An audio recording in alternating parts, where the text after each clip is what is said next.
Hello everyone, আসসালামু আলাইকুম। Welcome to জান্নাস mini kitchen. আজকের পর্বে আপনাদের তৈরি করে দেখাবো বুরিন্দা। দোকানের মতো একদম ঝরঝরা আর ভিতরটা রসে ভরা এমন একটা ইনস্ট্যান্ট বুরিন্দার রেসিপি শেয়ার করছি। আর সম্পূর্ণ রেসিপিটা ফলো করে বুরিন্দা তৈরি করলে আপনারাও কিন্তু দোকানের মতোই পারফেক্ট বুরিন্দা বাসায় তৈরি করতে পারবেন। চলুন তাহলে রেসিপি শুরু করা যাক। প্রথমেই আমি বুরিন্দার জন্য শিরাটা রেডি করে নিব। চুলাতে একটা প্যানে 1.5 কাপ পরিমাণ চিনি দিয়ে দিচ্ছি। এবার এর মধ্যে পানি দিয়ে দিচ্ছি 1/2 কাপ। তবে চিনি আর পানির মেজারমেন্টটা কিন্তু ঠিক রাখতে হবে। এবার কিছুটা সময় নিয়ে চিনিটাকে গলিয়ে নিচ্ছি। মাঝখানে আমি 1 টেবিল চামচ ঘি ব্যবহার করছি, এতে করে বুরিন্দায় একটা ঘিয়ের ফ্লেভার আসবে। তবে আপনারা চাইলে ঘিটা স্কিপ করতে পারেন। আর যারা এলাচের ঘ্রাণ পছন্দ করেন তারা চাইলে এখানে সামান্য এলাচ গুঁড়ো দিতে পারেন। এই শিরাটা কোনো রকম টেস্ট না করে শুধুমাত্র চিনিটা সম্পূর্ণভাবে গলে যাওয়ার সাথে সাথেই একটা ঢাকনা দিয়ে ঢেকে চুলা থেকে নামিয়ে নিলেই শিরাটা রেডি হয়ে যাবে। এবার আমি বুরিন্দার জন্য ব্যাটারটা তৈরি করে নিব। একটা মিক্সিং বলে 1.5 কাপ বেসন নিয়ে নিচ্ছি। আর বেসনটাকে আমি ভালোভাবে চেলে নিয়েছি। এবার এখানে বেকিং সোডা ব্যবহার করছি 1/4 চা চামচ। এখানে আপনারা বেকিং সোডাটাই দেওয়ার চেষ্টা করবেন। তবে বেকিং সোডা না থাকলে 1/2 চা চামচ বেকিং পাউডার ব্যবহার করলেও হবে। সব কিছু খুব ভালো করে হাত দিয়ে মিশিয়ে নিয়েছি। এবার অল্প অল্প করে পানি দিয়ে একটা ঘন ব্যাটার তৈরি করে নিচ্ছি। আমি ব্যাটারটাকে হাত দিয়ে প্রায় 5 থেকে 7 মিনিটের মতো মিক্স করে নিয়েছি।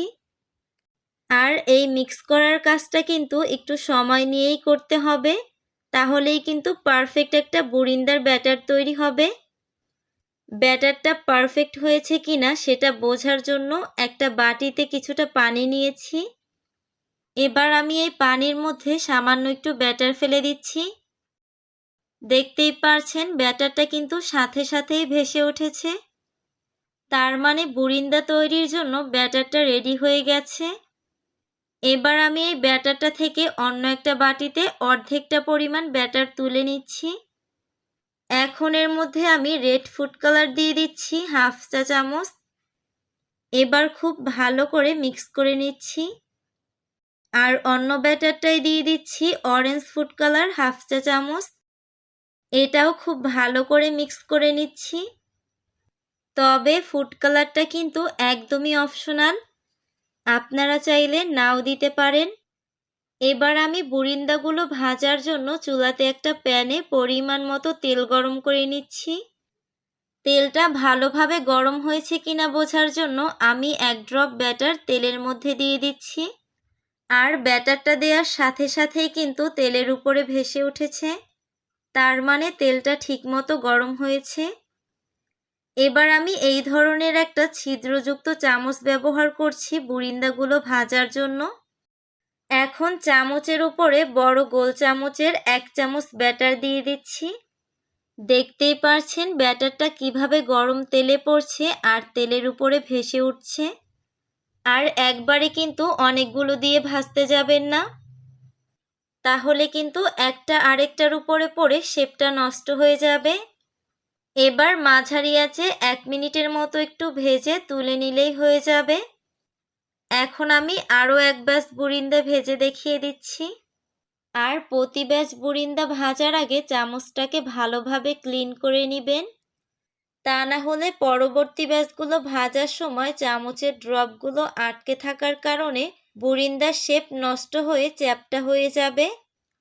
বেশি সময় নিয়ে কিন্তু ভাজা যাবে না, হালকা একটু মুচমুচে করে ভেজে নিলেই এনাফ।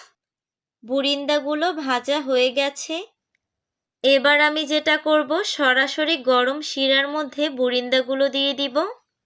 আর শিরাটা কিন্তু আমি ঠান্ডা হতে দেইনি, একদম লো আঁচে অন্য একটা চুলাতে বসিয়ে রেখেছিলাম। এখন বুরিন্দাগুলোকে 30 সেকেন্ডের মতো শিরাটার মধ্যে ডুবিয়ে তুলে নিচ্ছি।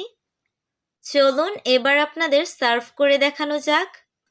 দেখতেই পারছেন উপরটা কতটা ঝরঝরে হয়েছে আর ভিতরটাও কিন্তু একদম রসে ভরা। আমি আপনাদের একটু দেখিয়ে দিচ্ছি। আর এভাবে করে ঝটপট আপনারা যে কোনো সময় ইনস্ট্যান্ট বুরিন্দা তৈরি করে ইফতারে খেতে পারেন। আমার আজকের রেসিপি ভালো লাগলে চ্যানেল সাবস্ক্রাইব করতে ও পেজ ফলো করতে ভুলবেন না। আজকের মতো এখানেই বিদায় নিচ্ছি। সবাই ভালো থাকবেন। আল্লাহ হাফেজ।